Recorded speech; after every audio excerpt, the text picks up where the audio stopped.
Boa tarde, João. Seja bem-vindo.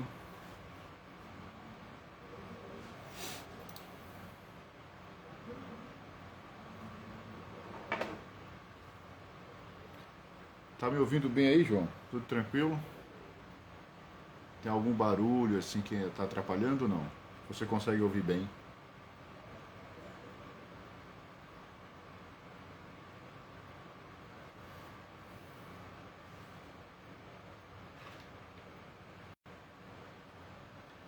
Tá ouvindo bem então, né?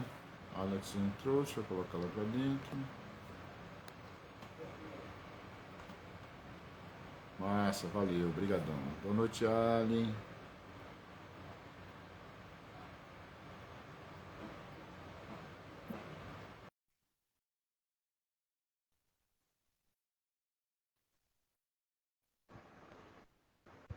Dona Alessandra Leila.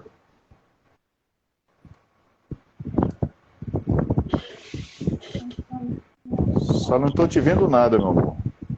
Que estranho. Tá me ouvindo? Tô ouvindo, mas não tô te vendo. Boa noite, Charles. Boa tarde, né? Eu tô sempre dando boa noite. Allen, Ju. Ah, Não tem alguma. Aí, você tava com o dedo na frente. não, é porque estava fechada a câmera. Ah, sim.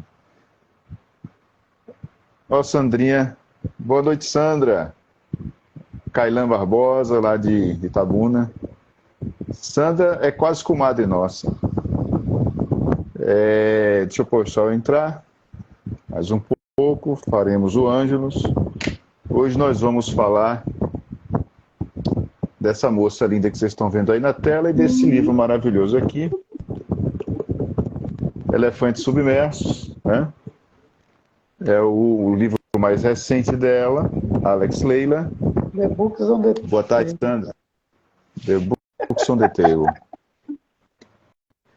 E o livro está lindo, a edição está realmente maravilhosa, a paginação. A Mondrongo se superou nessa edição, a capa linda, a edição, vai ver como é que está. É um livro de contos e nós vamos falar desse livro hoje. Né? Elefante Submerso, porque o livro, que é o conto, a forma de composição da autora e tudo isso um pouco. Boa tarde, Fran Lima. Seja bem-vinda. Bem-vindo. Bem-vindo, né? Desculpa. Francisco Lima. É o professor Francisco Lima, não? Ah, não. Francisco Lima de Brasília. Não sei se ele é professor. Tem muito tempo que a gente não se Maria, vê. Maria Adélia, boa tarde a todos, sejam todos bem-vindos. Vocês estão no oratório virtual. Orando com você e por você, eu e minha casa serviremos ao Senhor. Hoje nós vamos falar do livro mais recente de Alex Leila, Elefantes Submersos, publicado pela editora Mondrongo, é um livro de contos. E o Ailton aí também. Deixa eu dar um aviso, alguns avisos, mas aproveitar que o Ailton entrou, o João também está aqui. Boa tarde, Ailton. Vocês dois, eu não me esqueci de vocês dois, vocês ganharam o último sorteio. Eu sei que estou atrasadíssimo, mas aqui é a chamada Baianidade Nagô, né? Então é muito devagar, muito lento, mas um dia chega aí. Deixa eu passar esse carnaval. Você sabe que no carnaval na Bahia o apocalipse desce, né? Então nada funciona. Então vocês ganharam os livros. João Magalhães ganhou lá de Minas e o Ailton também ganhou. Vocês ganharam, então. O Ailton, me perdoe, eu agradeço. O João está reclamando aqui, tá? Só um minutinho. O ventilador, porque está fazendo. Como o apocalipse desceu, então está fazendo muitos graus, né? Aí com certeza melhorou agora.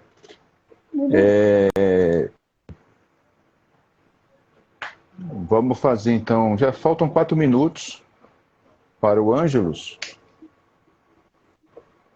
Esse é um aviso, então, né? Avisei que vocês vão receber semana que vem o livro de vocês. Cada um ganhou um livro. Eu vou mandar mais de um, com certeza.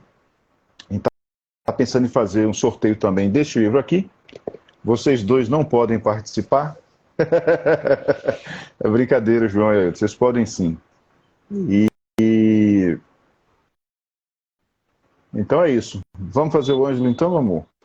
Vamos lá. Em nome do Pai, do Filho e do Espírito Santo. Amém. O anjo do Senhor anunciou a Maria. E ela concebeu do Espírito Santo.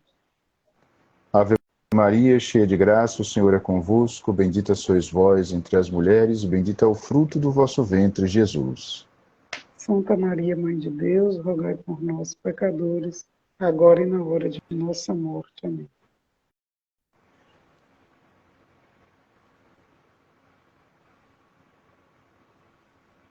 Eis aqui a serva do Senhor. Faça-se em mim segundo a vossa palavra. Ave Maria, cheia de graça, o Senhor é convosco. Bendita sois vós entre as mulheres, bendito é o fruto do vosso ventre, Jesus. Santa Maria, Mãe de Deus, rogai por nós, pecadores, agora e na hora de nossa morte. Amém. E o Verbo se fez carne. E habitou entre nós. Ave Maria, cheia de graça, o Senhor é convosco. Bendita sois vós entre as mulheres, bendito é o fruto do vosso ventre, Jesus. Santa Maria, Mãe de Deus, rogai por nós, pecadores, agora e na hora de nossa morte. Amém. Rogai por nós, Santa Mãe de Deus. Para que sejamos dignos das promessas de Cristo. Em nome do Pai, do Filho e do Espírito Santo. Amém. Então vamos lá. Eu vou, para quem conhece e para quem não conhece, mas é bom deixar registrado, eu vou ler aqui uma breve biografia da autora, da Alex Leila, né? Nasceu em 1971, em Bom Jesus da Lapa. É escritora e professora de literatura portuguesa na Universidade Estadual de Feira de Santana, na UFES. Publicou 3 livros de contos, entre eles Urbanos, em 97, vencedor do prêmio para autores inéditos da Copene e Fundação Casa de Jorge Amado. Chuva Secreta, em 2013, que traz a narrativa A Felicidade Não Se Conta, premiado pelo 20º Concurso de Contos Luiz Vilela. Em 2010, lançou o romance Primavera nos Ossos, premiado pelo programa Petrobras Cultural. Em 2016, iniciou a trilogia do Livro Real, cujo primeiro volume é Não Se Vai Sozinho ao Paraíso, o segundo, O Mal Não Tem Asa, de 2021, ambos romances publicados pela editora Mondrongo. E esse aqui é o 4º livro de contos e o 9º livro ao todo, Elefante Submerso. Então, eu já disse a biografia da autora, eu vou começar com as perguntas. Por que o termo elefante? Por que elefante submerso? Esse livro ele é resultado assim, de muitos anos de narrativas curtas e algumas mais longas. Então, ele é originalmente assim, eu pensei em organizar e dar esse título em 2000. Na época, eu pensei o livro dos elefantes. Porque todos os personagens, se a gente for buscar uma unidade no livro, e eu gosto que exista uma unidade, mesmo em se falando de livros de contos, se formos buscar essa unidade, vocês vão ver que os personagens tendem a uma densidade, a um certo peso, né? E quando eles foram organizados preliminarmente em 2000, ele foi inscrito num prêmio que recebeu sua menção honrosa, e esse título ficou na minha mente como um título bom para reunir esses personagens que, metaforicamente, funcionam como pessoas assim, muito sensíveis, mas muito pesadas, muitos buscando a leveza, mas a relação com a vida é uma relação de muito peso, de muita fundura, de muito sofrimento, muita melancolia. Então, eu achei que a figura dos elefantes metaforizava isso. Mas o mote para esse título vem da música de Herbert Viana, chamada Dois Elefantes. que está no livro, no disco Bora Bora. Disco já mostra a idade da pessoa, né? No trabalho dos Paralamas, chamado Bora Bora, que é de 1988.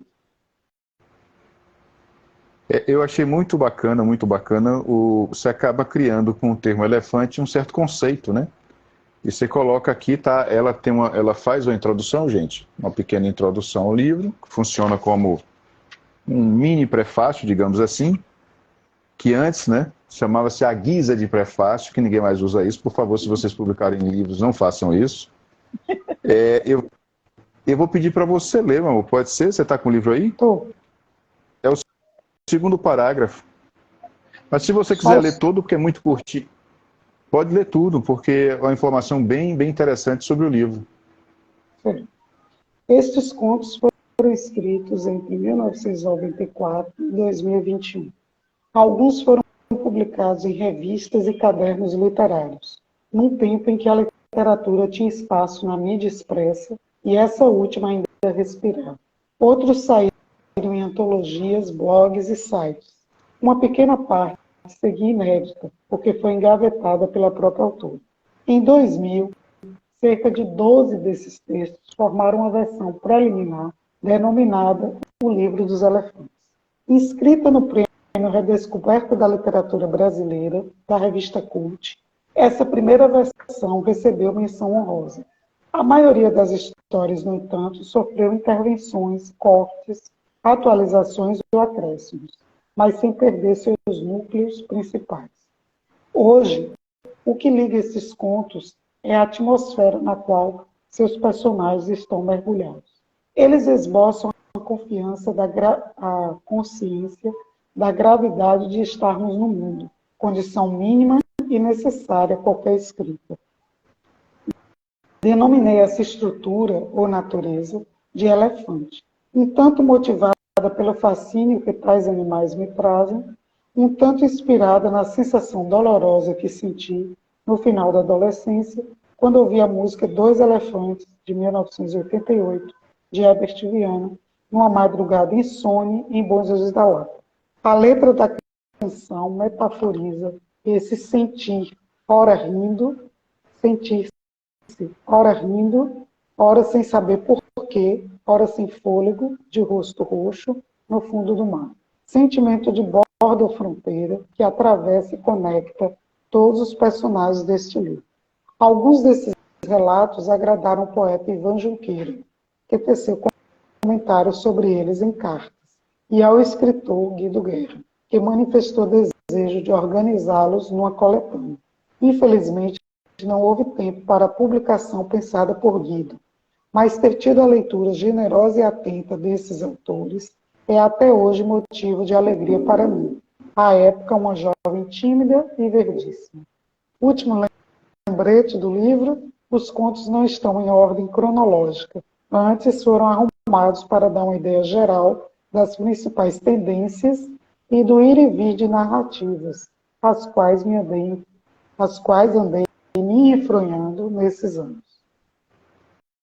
Ótimo, ótimo. Essa explicação é ótima, muito boa. E vocês viram aí, para quem não conhece, a moça aí teve contato e trocou cartas com Ivan Junqueira, que é um grande poeta, tradutor brasileiro, já falecido, morreu em 2014, e com o grande Guido Guerra, escritor daqui da Bahia, que morreu em 2006, né?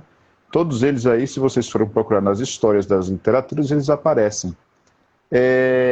Me diga uma coisa, por que você sentiu a necessidade de rever esses contos, reescrevê-los? Por que preparar esse livro agora? Alguns contos eu gostava deles, mas tinha aquela, como é que eu posso dizer, um problema que eu tenho desde que nasci. Eu quero sempre ficar revendo as coisas. Eu tenho um hábito de refazer alguns contos, eu cortei palavras, coloquei outras. A história, em termos assim, de andamento da história, não mudou nada. Mas o estilo, eu acho que mudou, de alguns mudou. E também a grande necessidade é porque eu sempre quero recuperar um ritmo original daquele texto na minha cabeça. E muitas vezes, lendo o texto, eu acho que ele está fugindo daquela musicalidade, daquele ritmo original que ele surgiu na minha cabeça. Sempre surge ou imagens ou vozes mesmo, não é voz de maluco não, viu, gente? É vozes assim de personagens falando. Então, esse se deslocar de si mesmo para uma outra subjetividade, nesse caso inventada, vem com um ritmo, com um andamento. É difícil de explicar isso, mas você que é poeta vai saber muito bem do que eu estou falando. Então, a revisão, refazer, reescrever, vem muito com esse propósito. Outro propósito é que as coisas fiquem mais claras. Eu acho que quando eu comecei a escrever, o mundo era muito enevoado para mim, né? Eu digo que os personagens eram pesados, mas eu, como autora, era também. Eu também era uma elefante submersa, em mim mesmo, né? E muitas vezes, coisas que eu escrevi e foram publicadas, ao reler, eu percebo que elas não ficaram bem elaboradas, bem explícitas, bem expostas. Então, hoje, como eu sei o que eu quero de cada narrativa, eu senti essa necessidade de reescrever. Mas também, ao mesmo tempo, sem tentar matar, porque algumas narrativas são bem de um período assim, de final de adolescência, né? De início de faculdade. E eu não queria também matar essa atmosfera. Então, a necessidade é isso aí, né? Tentativa de casamento do lírico, né? Essa coisa mais poética, pessoal, individual, mas ao mesmo tempo rítmica, com a descrição, a narração, né? A ação que é necessária para toda a narrativa. Ótimo, maravilha. Tem no final, gente, aqui, para quem está entrando agora, que acabou de entrar, estamos falando do livro, né, Elefantes Submersos, de Alex Leila, que é o seu mais recente livro. Ela tem alguns já romances, tem alguns livros de contos, esse é o 4º livro de contos. E me conta uma coisa, em cada final de conto, isso é bem interessante, porque também é o que eu chamei de um certo roteiro bibliográfico e memorialístico. Por exemplo, no primeiro conto chama-se Ruínas. Eu me lembro de Ruínas no jornal, né? Depois, antes de finalizar a live, eu vou falar por que eu sei de Ruínas e lembro de Ruínas. É o conto que abre o livro. E no finalzinho de cada conto, vocês vão vendo aqui, ó, tem sempre um pequeno texto embaixo, como se fosse uma nota de rodapé, mas não é uma nota de rodapé. Eu vou só ler esse primeiro e ela vai comentar, falar disso.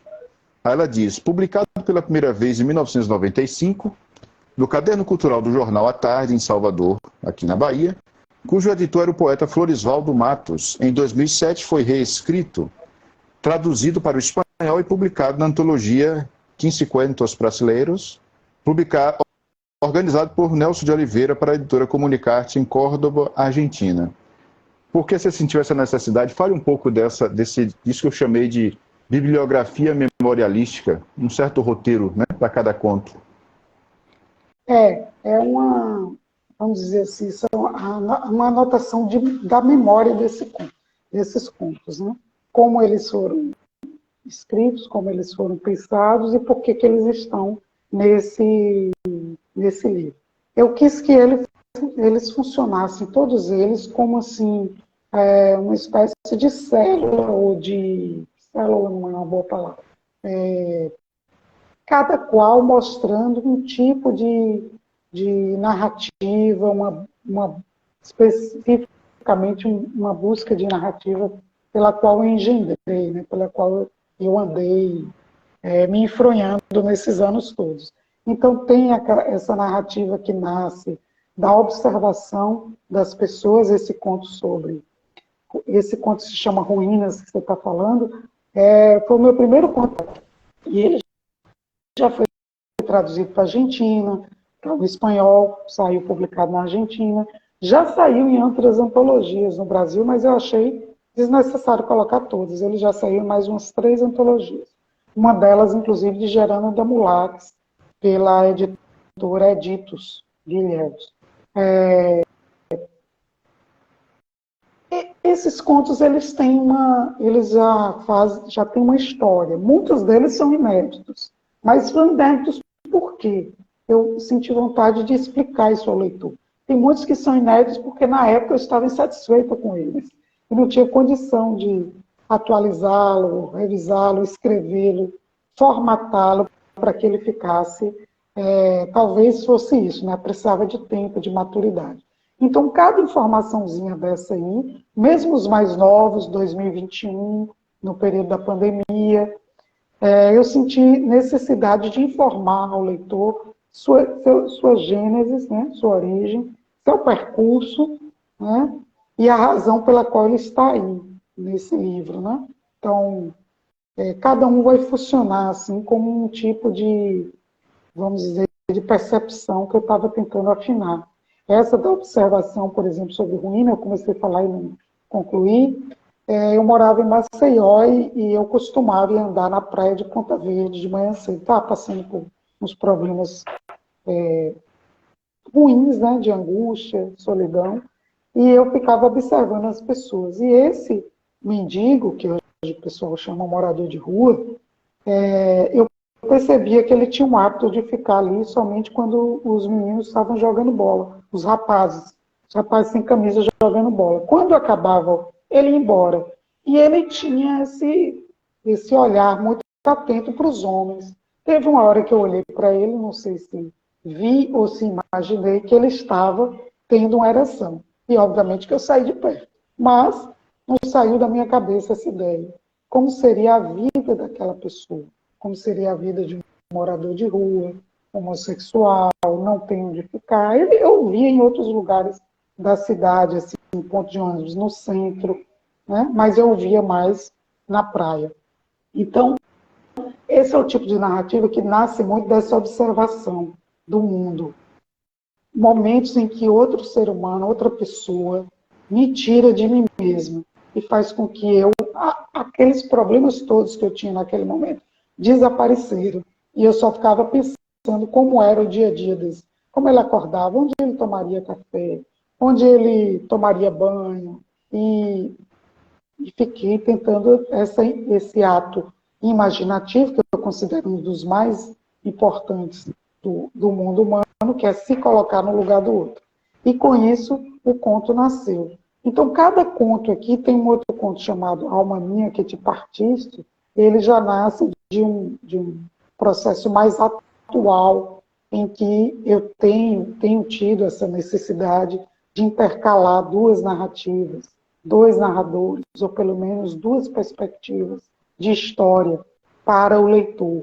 Então, no meu último romance, O Mal Não Tem Asas, tem isso, são duas vozes que se interpenetram do mesmo personagem, e esse Alma Minha Gentil que te partiste também. É a história muito triste, né, de uma pessoa cuja mãe morre quando ela nasce e é abandonada pelo pai aos cuidados dos avós. O pai não quer vê-la porque vai se lembrar da morte da esposa querida. Então é a vida dela, ela se chama Francesca, em homenagem à mãe, que era italiana. Então, você tem ali duas vozes que vão, como é que eu posso dizer, se interpenetrando mesmo para criar uma história. Ao final, o leitor monta a história toda através desses dois choques. Né? Então, são tendências. Tem alguns contos aqui, por exemplo, que eu excluí de Urbanos, porque quando eu arrumei Urbanos para ele ser publicado, foi para inscrever num concurso, que, por sinal, eu ganhei o concurso. Foi meu primeiro livro. E eu queria um livro, eu estava muito nessa praia dos contos concisos, sabe? Tipo, funcionando como flashes cinematográficos. A imagem vale mais do que palavras, aquela ideia. Então, alguns estão aqui porque eu achei que estava excessivo. Já tinha provado esse flash narrativo, não precisava de mais e mais e mais. Então, eu cortei alguns e os que melhor eu achei que sobreviveram ao tempo estão aqui. E aí eu aproveitei também para destruir todos os outros. ao longo desses livros que foram ficando, né? Obscuros, Chuva Secreta, esses livros de contos, os outros livros de contos. E eu não sei se eu respondi. Respondeu muito bem. Só para situar, pessoal, os outros livros de contos que ela publicou, o primeiro é de 1997, Urbanos, que venceu o prêmio para autores inéditos da Copem, da Fundação Casa Jorge Amado.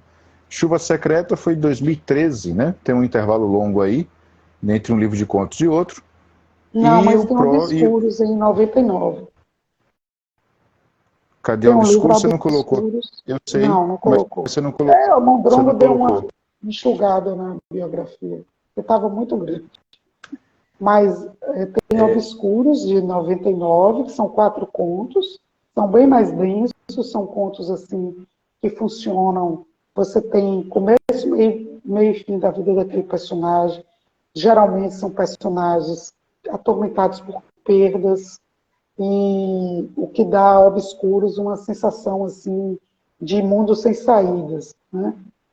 Todos os personagens em Obscuros são 4 contos longos e todos com esse signo da morte, ou perdeu, a primeira personagem perdeu os pais, né?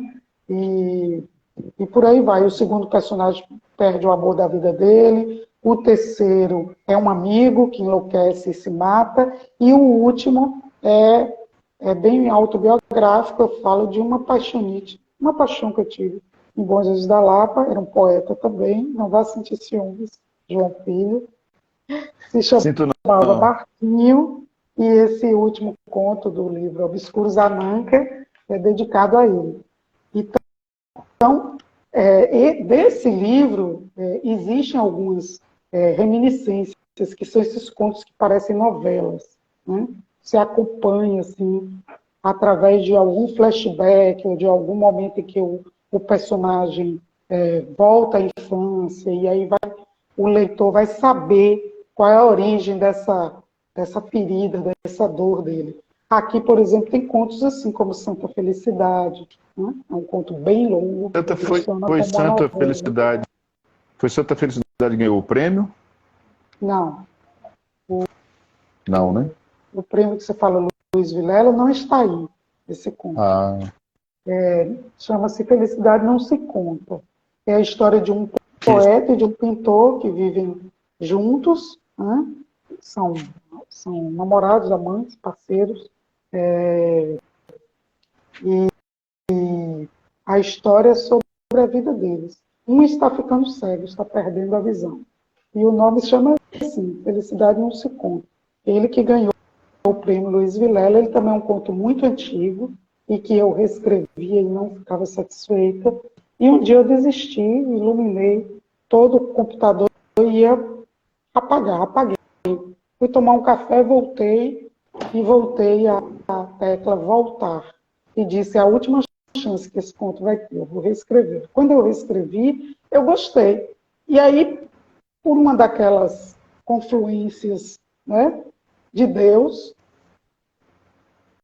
quando eu abri meu e-mail, tinha uma pessoa, um amigo, avisando que o prêmio Luiz Vilela estava aberto. Eu falei, vou botar esse conto. Porque o prêmio Luiz Vilela era de um conto de até 20 laudas. E ele dava exatamente 20 laudas. Eu falei, é ele que eu vou botar. Mas o Luiz Vilela demorava tanto que eu coloquei e esqueci. Não sei se você se lembra, a gente estava viajando. Nós estávamos viajando em Belo Horizonte. Quando eu abri meu e-mail, estava lá, de novo, né, por e-mail, o organizador dizendo que eu havia vencido o concurso. Mas Felicidade Não Se Conta, ele está no livro do prêmio, que o prêmio publica um livro com os 20 contos que foram selecionados pelo júri, mas só um ganha o prêmio. O prêmio era em dinheiro, né? E também ele está no livro Chuva Secreta. Para quem não sabe, não existe mais o prêmio Luiz Vilela, mas foi um dos prêmios mais bem conceituados do Brasil, porque o Luiz Vilela também está vivo e é um grande autor principalmente de contos, né? Mas vamos ler então um trechinho, leia um trechinho que você escolhe, para Qualquer o um. pessoal sentir aí o que você escolher. A Ângela Vilma entrou, o Santiago, sejam bem-vindos, meus queridos. Dois grandes amigos. O Santiago está com um livro Um novo, abraço. né? Deixa eu fazer logo a propaganda, um livro novo. E a Ângela, o livro mais recente é de poesia, mas é uma cronista e uma poetisa muito de altíssimo nível, né? E qualquer dia eu trago a Ângela aqui para falar com vocês, para falarmos do último livro, o livro mais recente dela, né? Ó, o Vladimir está lá. Salve, Vlad! Que bom, que legal mesmo. E o Santiago Fontoura está com um livro novo, que eu tive a honra de escrever, A Orelha. É um livro assim de uma... Eu acredito que seja uma reviravolta na própria vida do Santiago, e que é o... Ela não, como é que eu esqueci o nome do seu livro? Pelo amor de Deus. Espera aí que está aqui no Eu meu não sei o que computador. ler, João Filho. Você poderia me dar uma indicação aí. Espera aí que Qual eu... conta?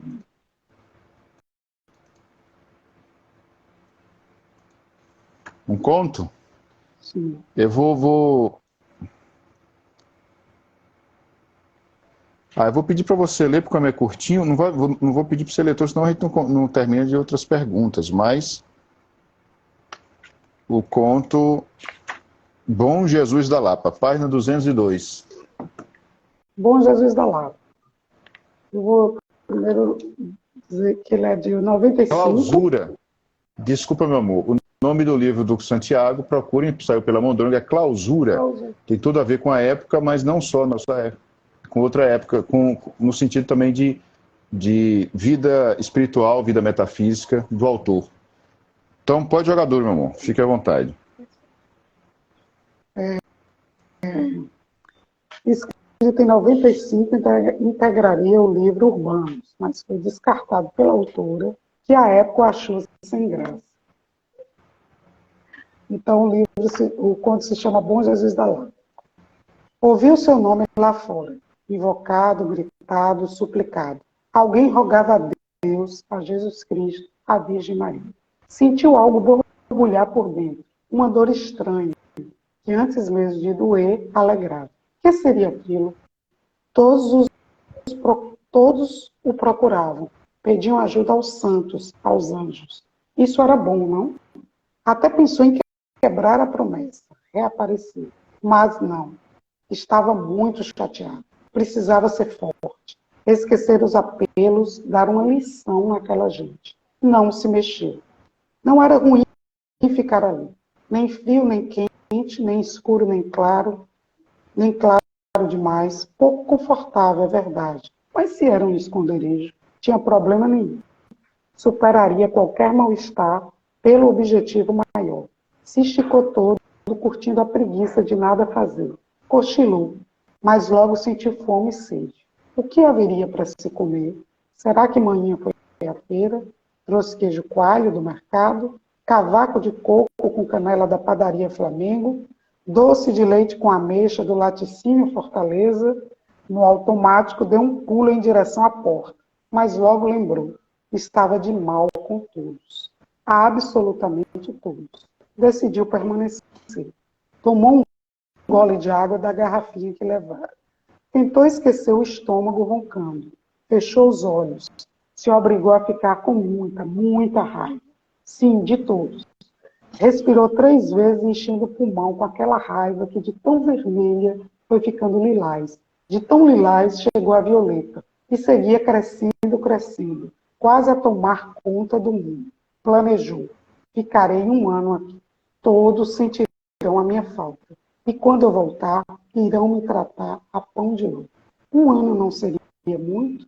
Não estaria exagerando? Perderia as cavalhadas, o rapto da princesa, o casamento dos mouros com os cristãos, a festa do Divino Espírito Santo. O último dia era o que mais gostava. Ia cedo com os pais, levava sua cadeirinha na mão para assistir tudo de perto. Os cavaleiros de vermelho emparelhavam com os azuis e selavam a paz. Os caretas tiravam as máscaras, o padre celebrava a missa. O coro de crianças vestidas de anjos cantava, as senhoras distribuíam pirulitos e doces. Perderia o 7 de setembro também. Que droga! Adorava o desfile, torcia por um colégio a cada ano, ansiava pelo dia em que desfilaria tocando farol numa das fanfarras. Tocaria tão bem, tão ágil, tão afinado, que todo mundo diria, ele é o melhor. Leio todo? Tá acabando, Está já. quase finalizando. Leia tudo, porque isso é bem curtinho, gente. Ele é o melhor. Enquanto esse tempo não chegava, se contentava em correr junto com os colegas atrás da banda da Marinha, que, sem dúvidas, era a que mais arrasava no 7 de setembro. Pior ainda, perderia o Natal. Não, aí já é demais. Reconsiderou, voltaria antes. Sim, estava decidido. Até o Natal ficaria no esconderijo. Se esquecera de levar um calendário para contar o tempo. Que burro. E agora? Como saber sem erro? Pelos piscas-piscas? Pelas canções? Pelo zum-zum-zum de gente trocando presentes? Prometeu a si mesmo ficar atento. Não dormir muito. Não se distrair. Ouviu a voz chorosa da mãe. Oh, meu amado expedito, santo das causas urgentes e impossível, faça meu filho aparecer. A dorzinha borbulhou na barriga de novo, quente, enchendo. A mãe sentia falta dele. Quase saiu correndo para os braços dela. Mas não, lembrou-se a tempo. Estava de mal com todos, absolutamente todos. Precisava ser forte, manter a palavra, permanecer. Finish. Esse tem um veio mais poético e também uma coisa muito delicada e muito difícil de fazer, que é a mentalidade de uma criança, né?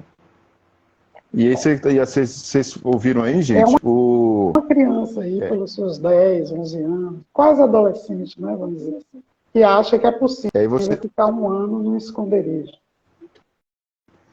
E vocês viram também as tradições que hoje praticamente desapareceram, em Bom Jesus da Lapa, que é a nossa cidade natal, tradições que existiam, né? A roubada da princesa, a festa do divino ainda existe ainda, mas aquela coreografia nos cavalos, né? A roubada da princesa, a guerra contra os mouros, era uma coisa belíssima, belíssima, Isso linda, não linda, existe linda, mais. e Marcou desapareceu. toda a minha infância. E o 7 de setembro também, né? Também marcou bastante a minha infância.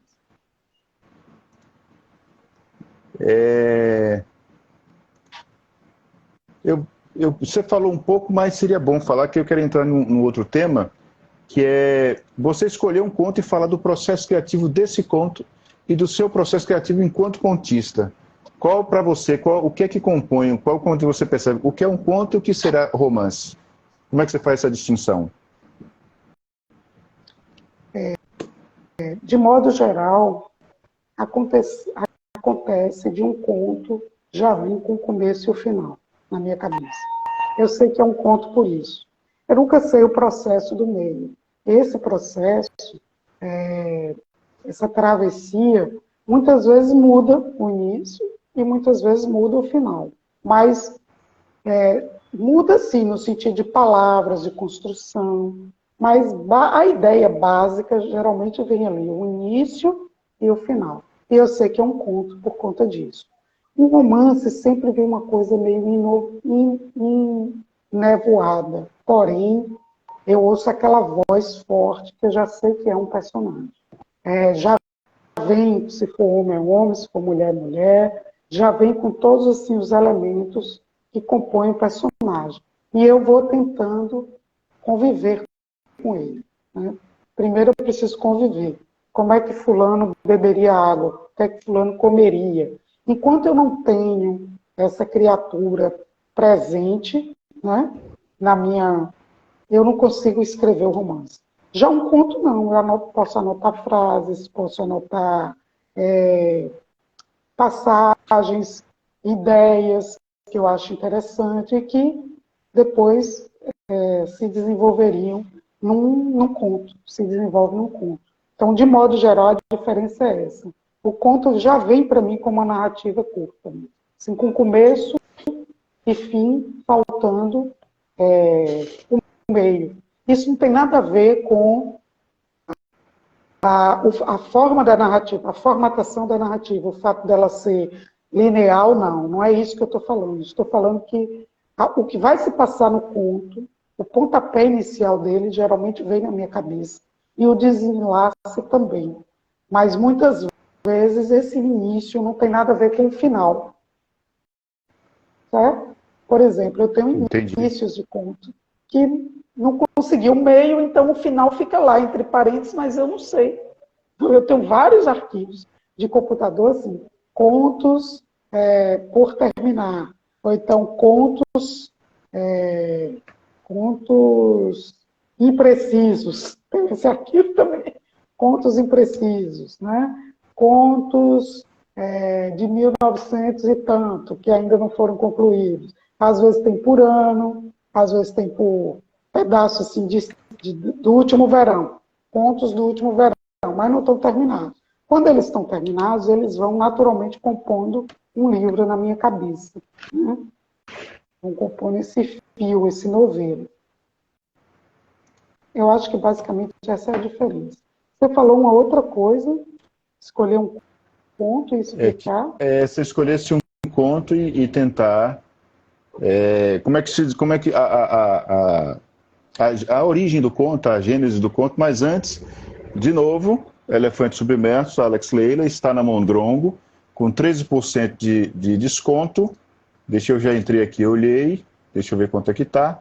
Quem se interessar, comprar o livro, né? Autor não vive de vento, nem vive de palavras, tem que comprar o livro. Ele é 55 e está por 48.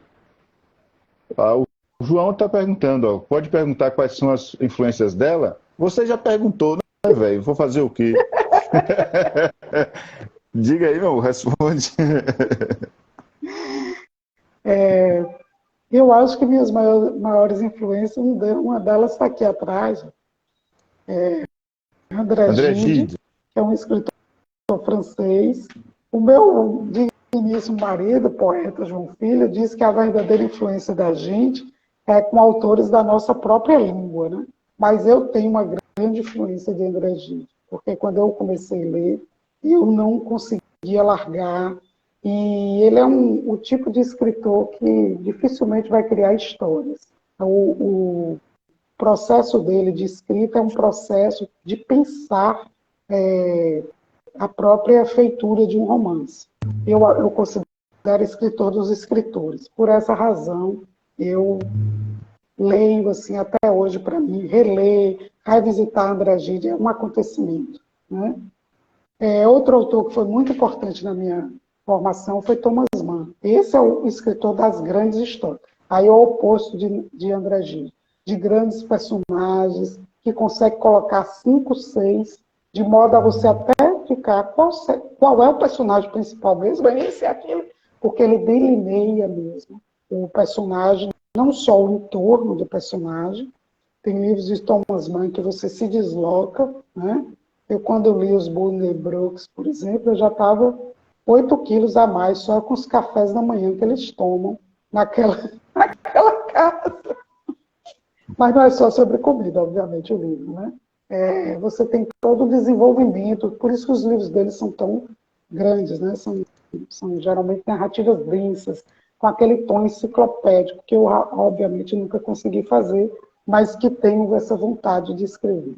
Me influencia no sentido de percepção do mundo, de desejo de penetrar num personagem, num processo, numa atmosfera, e não sair mais de lá. Durante muito tempo, eu fui muito influenciada por Caio Fernando Abreu, que, por sua vez, é filho, ou vem de uma linhagem direta clariciana na literatura brasileira, de Clarice Lispector. É aquela narrativa mais intimista, que tende mais ao poético ou filosófico, no caso da Clarice, filosófico, no caso de Caio, poético. Então, são narrativas em que você conhece muitos sentimentos, as referências e a bem mesmo o subjetivo, o íntimo do personagem. Eu acho que a palavra é intimista mesmo, apesar de ser uma palavra bem desgastada.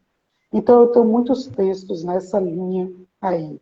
Eu tenho um débito muito grande também com autores como Graciliano Ramos, Lígia Fagundes Telles, que, ao contrário de Clarice e Caio, que eu acabei de citar aqui, já são autores que primam mais por uma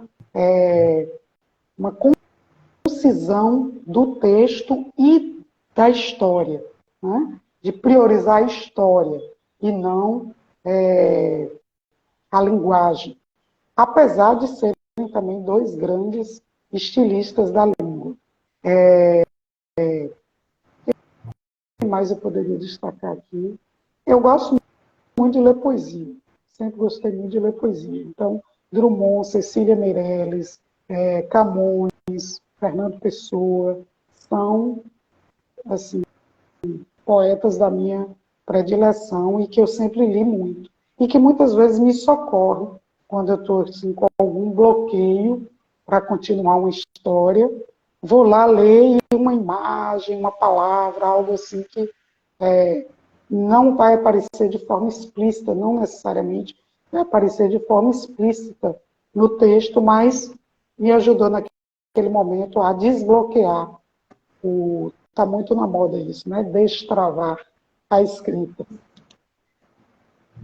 Atualmente eu leio muito Murakami, gosto muito de Henrique Villa-Matas, mas eu não sei se eles me influenciam. Me influenciaram. Como ele perguntou de influenciar, né? Teve um período que lia muito Cortázar, queria por tudo escrever como Cortázar, ter aquela experimentação e ao mesmo tempo nunca perder a mão na narrativa como ele consegue fazer, né? Cortázar tem uma coisa intraduzível nos seus contos, que é uma atmosfera. Você entra naquele, parece que você está lá, em forma de sentidos, né? Ele puxa você pelos sentidos. É o café que o personagem está tomando, é o chá, é o jazz que ele está ouvindo, é o amanhecer, o entardecer em Paris, em Buenos Aires. E a forma como ele faz, você está lá. Parece que você está convivendo com aquela pessoa. Isso é muito difícil de ser feito e também de ser imitado, né? Não sei se eu sou influenciada por Cortázar, mas eu gosto muito das narrativas dele. Também gosto muito de Jorge Luiz Borges, não sei se ele me chegou a me influenciar. Que é maior que Cortázar, né? Eu sabia que você ia dizer isso, Júlio. Que é maior que Cortázar. É uma coisa desnecessária, né? Mas você...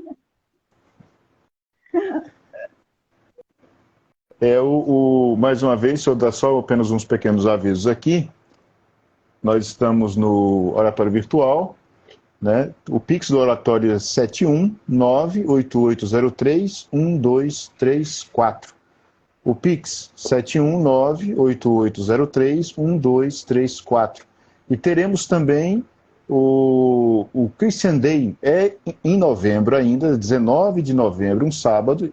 Este ano, se Deus permitir, faremos o terceiro Christian Day, mas avisa logo, porque para quem quem participa aqui, acompanha o oratório, tem um depoimento, pode gravar um depoimento no celular mesmo, por que se tornou católico, por que acompanha a igreja e tudo mais. Pode mandar, né? A Sandrinha está dizendo aqui, maravilha você, Sandra. E o João, primeira vez que conheço alguém que é fã de Gide. Pois é, João, tem esses problemas, ninguém é perfeito, né? É minha mulher, mas ninguém é perfeito, brincadeira. Mas assim, meu amor, você que leu praticamente quase tudo de Gide, indique qual livro você indicaria para o pessoal que está assistindo de Gide? Eu indico que a pessoa leia Se o Grão Não Morre. É um livro bem autobiográfico, mas é um livro também que ele vai refletir sobre vários livros dele, sobre a vida dele, sobre o processo. E viver e escrever para Gide era a mesma coisa, ele não fazia essa separação. Então, para você conhecer o autor, é um livro-chave, Se o Grão Não Morre. E se você quiser a gênese de tudo que ele fez, inclusive esse tipo de narrativa que é uma narrativa dentro da outra, né? Como se chama a expressão francesa para isso? Mizanabim. Mizanabim. Habit de abuso, Mizanabim. né? Mizanabim. Seria lembre de mise-en-scène, né? Em meio à cena. Seria em meio ao abismo, ver o abismo, tipo algo assim. Eu ia dizer esse, ele já está falando ali, os moedeiros falsos.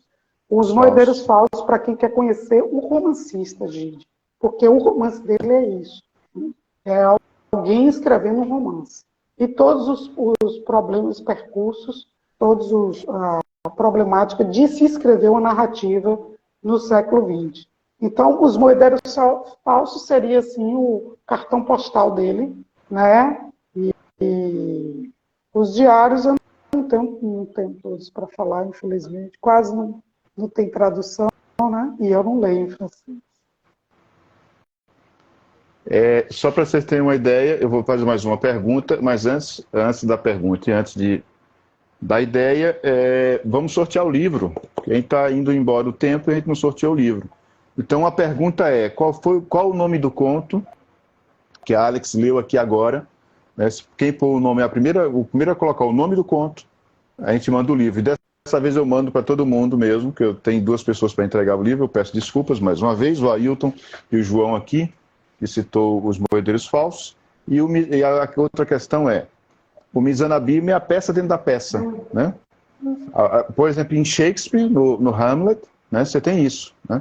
O João respondeu, Bom Jesus da Lapa, então, João, eu vou te mandar, além dos outros livros, eu vou te mandar esse e ainda mandar o meu. Ó, João, você vai ter que fazer uma pintura para mim, qualquer dia desse aí, me dá de graça, uma pintura bonita, belíssima, não nenhuma... Não você vai ter que moldurar e mandar aqui para Salvador, uma coisa bonita, né? Espiritualizada. Mas a pergunta é o seguinte, irmão. Então, João, você ganhou aqui, vou separar. Antes de fazer a pergunta, porque aí já estamos caminhando para o final, eu quero indicar para vocês, estamos falando de contos, quero indicar para quem não conhece, Mar de Histórias, são 10 volumes, aqui está só o primeiro, né? Eu não tenho todos aqui, mas tem uns 8 mais ou menos, por aí. E aqui, se não me engano, é a primeira edição. O Mar de Histórias, o que é? É uma organização do Aurélio Buarque de Holanda e do Paulo Roney, né, da história do contos desde a origem até os dias atuais. É uma coisa maravilhosa, né? Aqui eu tenho o primeiro volume, então, primeiro volume das origens à Idade Média. Então, é o primeiro conto, meio que você tem ideia de conto até os dias atuais. Né? Então, são 10 volumes, foi relançado, não me lembro, se vocês colocar mais de história aí, não vou lembrar a editora, mas foi relançado não tem muito tempo. O João fala que fácil, mas sem moldura. Então, pronto, já ganhamos nossa pintura. E agora a pergunta, meu amor, é o seguinte: o Mário de Andrade dizia, que é uma forma que eu não concordo com ele, que dizia que conto é tudo que o autor chama de conto. Mas o que caracteriza um conto em diferença a romance, por exemplo? Agora, a professora de teoria literária. No caso, não. Em geral. Em geral, a definição básica de conto é que ele tem um núcleo, quer dizer, ele tem uma história dramática única, que se sobrepõe ao entorno, ao mundo. Quer dizer, mesmo que você esteja descrevendo uma pessoa numa partida de futebol ou num carnaval, né, esse personagem, o leitor vai ter um momento, vamos dizer assim, como se fosse uma pequena entrevista, uma pequena visita à vida, à mente, à casa, ao mundo desse personagem. E isso, de modo geral, acaba, assim como diria Cortázar, como se você colocasse uma pedra em cima de uma ladeira, né? O tempo breve de que você tem ali na cabeça do leitor para marcá-lo com esse personagem, para que esse personagem fique marcado na cabeça dele. Então, basicamente, é um núcleo único, um personagem único, uma história única que se conta. Mesmo que ele tenha um entorno, muitas outras pessoas, você não vai saber sobre essas pessoas, e sim sobre ele, ou sobre o que ele pensa dessas pessoas. O romance tem, no mínimo, mais de 2 núcleos, no mínimo. Porque se tiver só 2, nós estamos ainda na novela, que é um conto. As pessoas costumam dizer que a novela é um conto extenso, longo. Não é verdade. A novela tem pelo menos dois, tem basicamente dois personagens. Duas personalidades que se interpenetram, diferentes uma da outra, que aí constrói a novela. Seria um triângulo, se a gente for pensar nas novelas medievais, que sempre tinha o herói, a donzela e o, como é que eu posso dizer, o inimigo, o algoz, o vilão. Né? Aí se formava aquele triângulo da novela, cujo princípio era a luta do bem contra o mal. Com a modernidade, isso foi se diluindo, o mal se tornou cada vez mais relativo na cabeça da grande maioria das pessoas e dos escritores, então a novela também passou a ser essa história. Muita gente diz, é um conto diluído, mas normalmente essa diluição ocorre pelo fato de ter dois núcleos. O romance, de modo geral, ele tem vários núcleos. Mesmo que você tenha um protagonista, você vai saber sobre, digamos, o amor da vida dele, o pai, a mãe, a empregada, né, por onde ele anda, e você vai saber também com profundidade. Se isso não ocorrer, você não está diante de um romance, porque o romance é uma prosa que se debruça sobre o mundo. Como o mundo é muito amplo, de modo geral, nós vamos ter pelo menos aí 3 subjetividades ou mais no romance. Enquanto que no conto você está centrado numa única subjetividade, num único mundo. Né? Teria muita coisa para dizer aqui sobre conto, dar um curso de 60, 90 horas. Né? Existem alguns autores que teorizam sobre, mas de uma maneira geral é disso que nós estamos falando. Né? Pense aí numa célula, você vai ter numa célula o conto uma célula, na novela 2 e no romance mais de 2. Aí depende do romancista. Um Thomas Mann, por exemplo, você pode ter 7, 8, 9.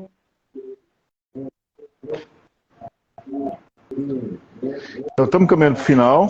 Né? Aqui nós temos Elefantes Submersos. Vocês encontram na Mondrongo, também na Amazon. Mas comprem na Mondrongo. São 20 contos. Né? Cada conto, só para repassar, tem uma pequena nota no final, que eu achei bem interessante, muito bacana isso. E no final de tudo, tem um poema, que eu vou ler agora. Ela não deu título, eu vou ler e depois eu vou perguntar por que o poema.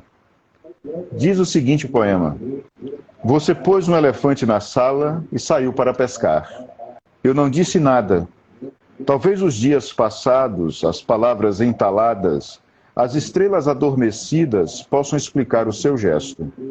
A água que cai na madrugada é contínua, sua constância acinzenta o céu e escurece a luz das roseiras lá fora.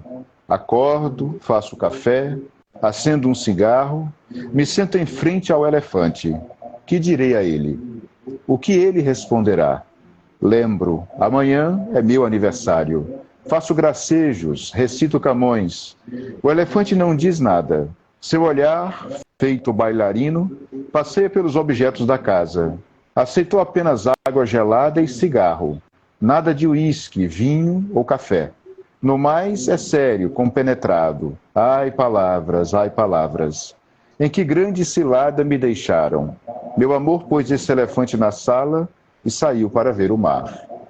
O ai, palavras, para quem não sabe, é apenas uma citação da Cecília Meirelles, né? Por isso está aqui no livro em itálico e no Romanceiro da Inconfidência. Por que o poema no final do livro? Eu ia colocar esse poema como uma espécie de prefácio, porque eu acho que ele sintetiza todo o processo criativo, não só desse livro, como a minha relação com a literatura.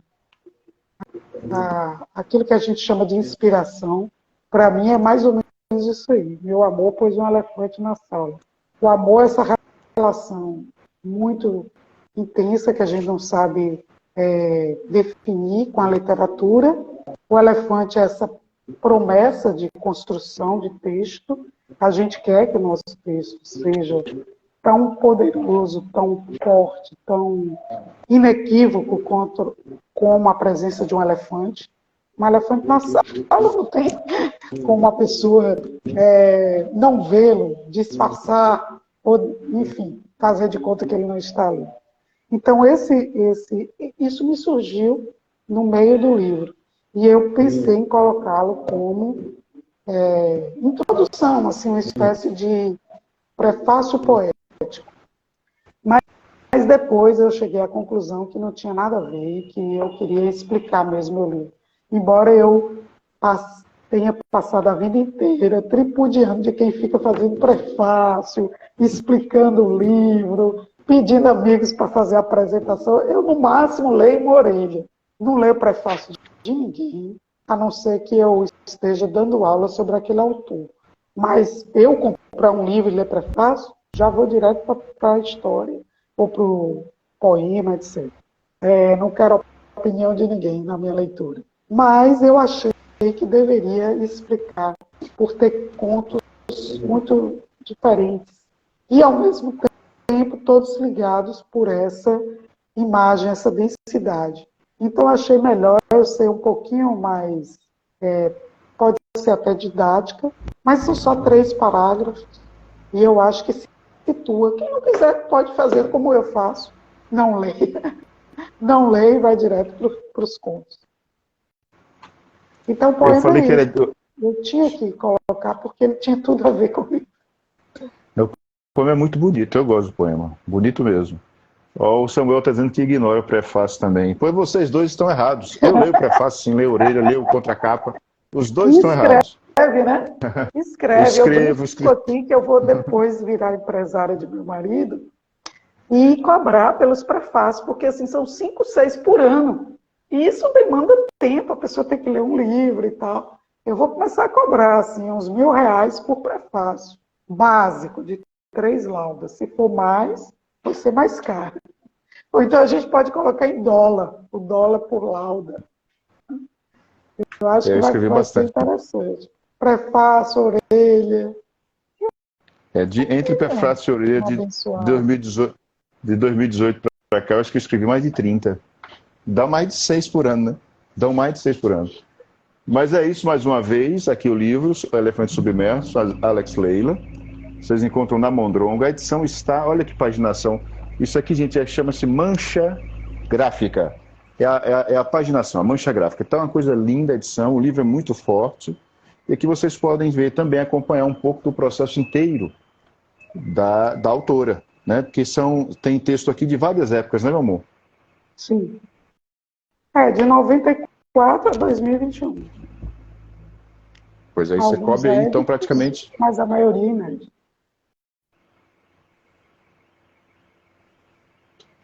Aí o João está dizendo que lê prefácio com menos de 4 páginas, e o Samuel, que os noivos do Manzoni, tem um prefácio de quase 20 páginas com lei sem ler, sem ter dó.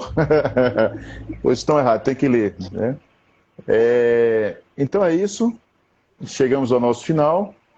João ganhou o livro, né? Vamos ver se temos mais livros para sortear no próximo domingo. O Cláudio Souza Pereira traduziu um livro recente, também lançou o livro dele, de poesia, e ele também me deixou na mão alguns exemplares desse livro traduzido de um outro, sempre dessa mística italiana chamada Luisa Picarretta, né? Em português fica esse nome estranho, mas é isso mesmo. Então é isso, meu. Não diga suas palavras finais, pelo amor de Deus, não. Só daqui a mais 100 anos, né? Mas fique à vontade para finalizar a live. Olha, eu quero finalizar pedindo para vocês rezarem com a gente, uma Ave Maria, pela alma do meu tio, Adailton de Castro Vieira, que faleceu ontem em Vitória da Conquista, ele é de Bom Jesus da Lapa, foi enterrado hoje pela manhã, e peço a Deus que na sua infinita misericórdia o receba. Ave Maria, cheia de graça, o Senhor é convosco. Bendita sois vós entre as mulheres, bendito é o fruto do vosso ventre, Jesus. Santa Maria, Mãe de Deus, rogai por nós, pecadores, agora e na hora da nossa morte. Amém. Do Pai, do Filho e do Espírito Santo. Obrigada Amém. a todos vocês. A Maura está dizendo... A Maura está dizendo que geralmente lê os prefácios no final das leituras. Ó, é uma boa coisa para saber um pouco da opinião do prefaciador, né? Esclarecer pontos obscuros. Para Então, mais estudo uma é vez... muito bom, mas a maioria dos livros que estão no pé da minha cama, em cima do criado, eu não estou estudando, eu estou lendo porque eu quero ler. Os que eu leio para montar aulas, aí sim, muitas vezes os prefácios são riquíssimos. Muitas vezes são os únicos estudos, né, daquele autor. Isso é que eu, na verdade, errei a data do... Eu não sei onde eu coloquei, mas não é 19, não, gente. Não é 19 de novembro, não. Se não me engano, é 16 de dezembro, que cai num sábado, o nosso Christian Day. Então, vamos pensando aí quem pode gravar um depoimento. Se tem algum texto, né? Por exemplo, a Cauane, a namorada do Samuel, mandou um texto muito bacana, sobre o porquê ela se tornou católica, né? Então, assim, tem um material bacana aí para postarmos no dia do Christian Day, na semana do Christian Day, que será em dezembro, né? Então é isso, muitíssimo obrigado a todos, tenham uma santa semana. Eu convido também que teremos o consistório às 20h30, quem quiser participar, é só pedir o link aqui que nós passamos o link, né? O consistório dessa vez é aberto. Então fiquem com Deus, até a próxima, meu amor, muitíssimo obrigado pela conversa. Obrigado, João Filho, obrigado a todos vocês. Deus os abençoe. Amém. Valeu, gente. E essa semana ou na próxima eu mando o livro de quem ganhou, do João e do Ailton. O João ganhou 2, na verdade, o Ailton 1.